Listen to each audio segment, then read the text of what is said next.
Hey guys, in this month's top 5, I'm going to be sharing with you some of my personal favorite shows that unfortunately got canceled last year.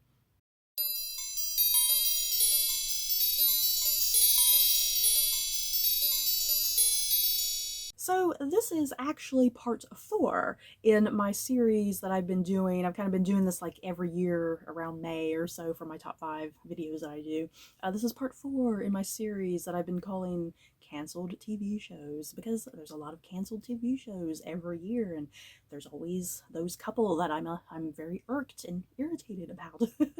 So yeah, in particular, this list that I compiled, this is actually all shows that got canceled last year in 2023. And yeah, some of these, I'm looking at these, whew, I am devastated. So yeah, in the comments below, let me know if any of these television shows you were just tragically upset about as well, or maybe you didn't care. Maybe you were like, yeah, it's fine, it got canceled. At number 5, Westworld. Oh my god. Seriously, I was very shocked with the Westworld cancellation. I think out of everything on this list, Westworld was perhaps the biggest shocker, because it already went through what, 4 seasons, right? It went through 4 seasons. It was doing pretty well. Just such a shock that it got canceled. And you know, I hate when that happens with a show. When it's had multiple seasons, I always hate when it's just kind of randomly canceled all of a sudden. It's just kind of stupid and ridiculous to me, because it's like you've built up an audience, a fan base, and then you don't let it have any sort of proper conclusion or anything, you know? So yeah, I'm very pissed off with HBO at the moment for canceling Westworld. Yes, Westworld was not perfect. I think the first 2 seasons were the best seasons, and then season 3 was just an absolute disaster in my opinion. I hated season 3. So yeah, season 4 came around, and I was like, I don't know how we'll feel about season 4, but I was blown away with season 4, and I liked the direction that season 4 took. So I felt like Westworld kind of redeemed itself there in season 4 for me personally. I don't know about others, but I really loved where it went in season 4. So I was really excited for, another season, because I think another season would have been it, to be quite honest. I think that would have been the 5th and final season. So it's just so aggravating that it got canceled, and it most likely just had one more season to go. But yeah, if you don't know what Westworld is about, because I'm just sitting here going on and on about how upset I am. If you don't know what Westworld is about, it's an HBO show. Like I said, it ran for 4 seasons. And the very first season, it took place like in the far future, and wealthy people could go to like this theme park, essentially, is how you can look at it. And this theme park had like various different themes, and one of the themes was like a West theme, like cowboys and stuff like that. So you each of the parks within this theme park, as I said, had like some sort of theme, and you could go there and like interact within the environment, and like all the people that you would interact with were all technically, androids, robots, things like that, but they were like super hyper realistic and human looking. So what happens in that very first season, it's kind of like Jurassic Park is how I like to think of that first season of Westworld. In Jurassic Park, you have these dinosaurs, but they're dinosaurs, they're wild creatures. They're going to act and behave how they want to, and man playing God essentially when they shouldn't be. And yeah, the dinosaurs go all nutty, and yet Jurassic Park does not succeed or even open, because the dinosaurs, break free essentially and start running around killing people. It's kind of the same with Westworld. The robots, there's like a glitch that starts happening, and they're starting to become more human and starting to be much more aware of what's going on to them. And yeah, they don't want to be controlled anymore and abused and manipulated by humans. So yeah, Westworld is essentially kind of like a robot android uprising, if you will, in the far future. And I really enjoyed Westworld. Once again, I am upset that it got canceled. At number 4, Pennyworth. HBO has just been canceling all sorts of things left and right. It's ridiculous. And yeah, Pennyworth is another show that was on HBO Max, specifically. It actually was on a whole nother network that no one ever even heard of before HBO kind of got it in its final season. But yeah, if you don't know what Pennyworth is about, Pennyworth, it's an HBO Max show. It ran for 3 seasons, and it was essentially the origin story to Alfred Pennyworth, the butler of Batman, aka Bruce Wayne, whoever, that guy. Um, and yeah, the show pretty much took place in like the 1960s, and I freaking loved Pennyworth. I love the fact that this was just a very different type of superhero show. Very, very different from what you might be expecting a superhero show to be about.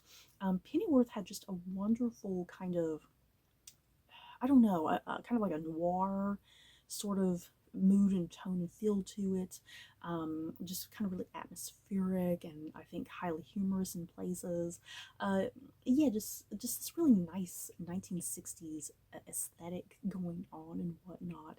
Yeah, getting to see Alfred Pennyworth, but before he ever becomes the butler to Batman, seeing him in his zone, in his environment. The whole show took place in London, kind of this alternate world of London, if you will. And yeah, Pennyworth fighting, against like these gangsters and mafias and bad people, crooks and criminals, and yeah, in a way, not really too much having anything to do with like superhero stuff. It was all much more kind of closer to home and real world, and yeah, Pennyworth really getting wrapped up in a lot of politics and gang related sort of stuff. Now, yeah, the final season did bring in a lot more with superheroes and superhumans. But yeah, nothing like too outrageous and outlandish. It still kind of fit into the world that the show had already established and whatnot. But yeah, Pennyworth was a great time. I'm definitely really sad that got canceled. Like I said, just a very different, unique show for a superhero based show, and yeah, focusing on Alfred Pennyworth, making him really cool and a badass, and explaining how he eventually does tie into the Wayne family and whatnot. So yeah, if you have some time to spare, Pennyworth only ran for 3 seasons, like 10 episodes apiece, if I'm not mistaken. Go binge it. It's a great time. At number 3, Gentleman Jack. Oh my god, another show that was canceled on HBO Max. What is wrong with you, HBO? Dear God. Gentleman Jack, another fantastic show. Unfortunately, only ran for 2 seasons. And what this show is about, it followed a woman named Anne Lister, a real historical figure named Anne Lister, who lived in like I think like about the mid to late 1800s. And what is the big deal about Anne Lister? Like I said, she's a real historical woman. The big thing about her was that she was basically like a well-known lesbian during this time period.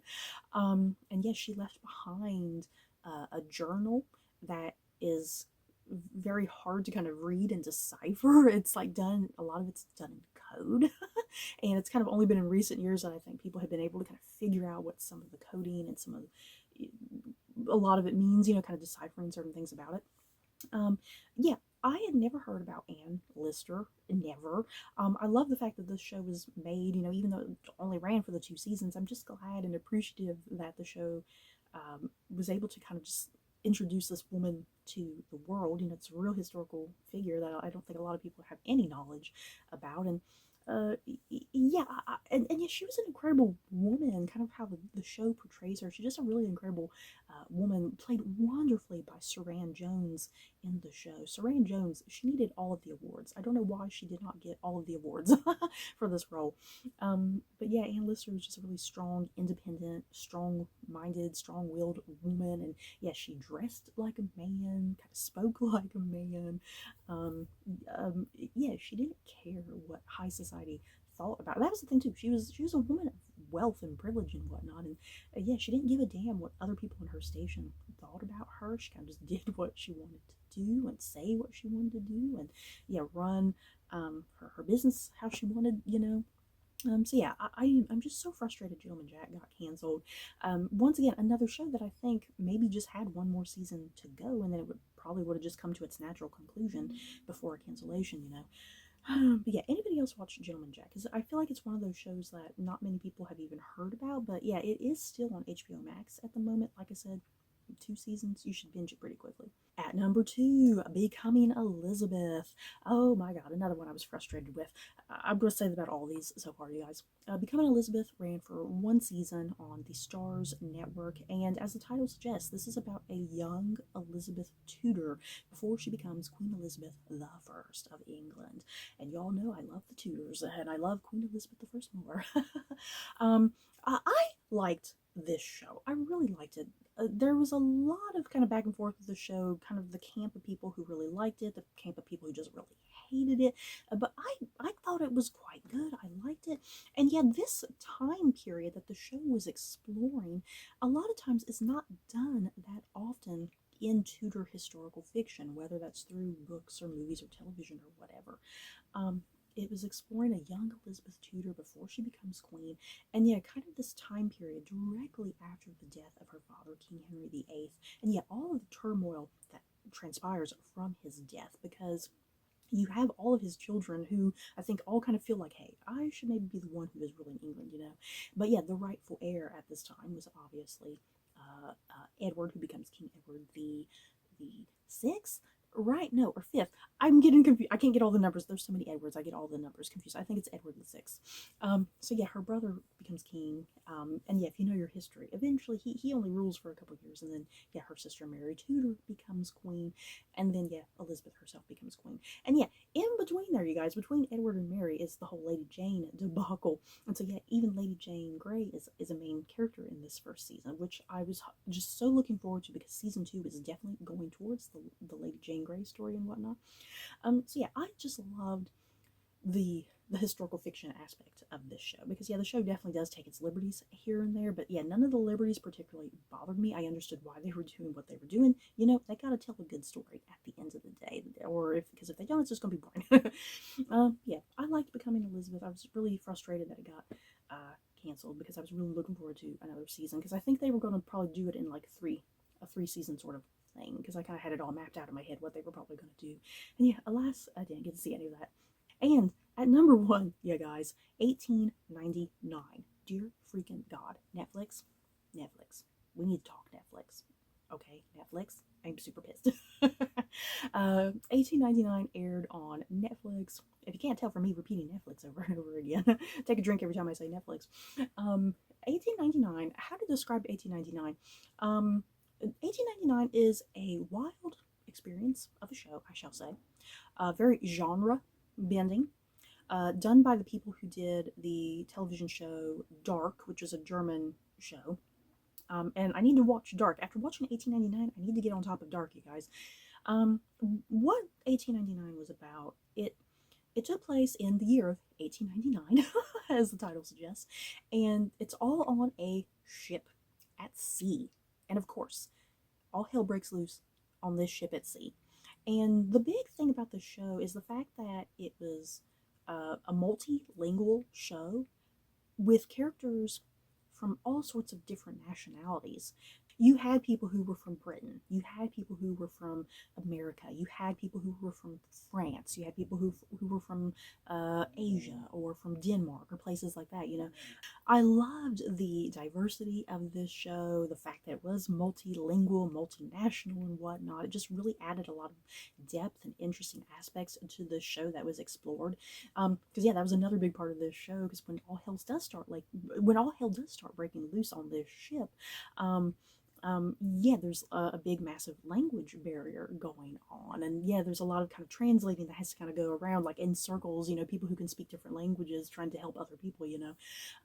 But yeah, the big thing that happens, yeah, there's some big mysterious entity that just kind of pops up on this ship that's really unexplained, and the characters aren't sure what's happening, you know. Yeah, this is the type of show you can't really talk too terribly much about it without, you know, accidentally spoiling something. 1899 is definitely the type of show you just need to go into it as blind as possible, and experience it for yourself, because it's definitely an experience. Like I said, it's very genre bending. It does some really interesting things within the genre that it's in, some really unexpected things, especially by the last episode. Yeah, it's very moody and atmospheric. It's dark, gloomy. Yeah, being on a ship at sea, it really adds this nice touch of kind of this isolation, because they're just surrounded by water. But yeah, I definitely really highly recommend 1899 if you have a Netflix account. I just cannot believe the show got canceled, because it's like I'm just anxious to know what was going to happen after. Where was the show ultimately going to go? Because it definitely leaves you in just an amazing cliffhanger. So, you guys, that is it for this top 5 of some of my unfortunately favorite canceled TV shows and what's not. Alas, what can you do? In the comments below, what shows that you guys have enjoyed that have been canceled in either last year or in recent years? What has upset you the most? Just let me know. So that's it for this video. Don't forget to like, comment, and subscribe. And if you like this video, you may like these other videos. Bye, guys.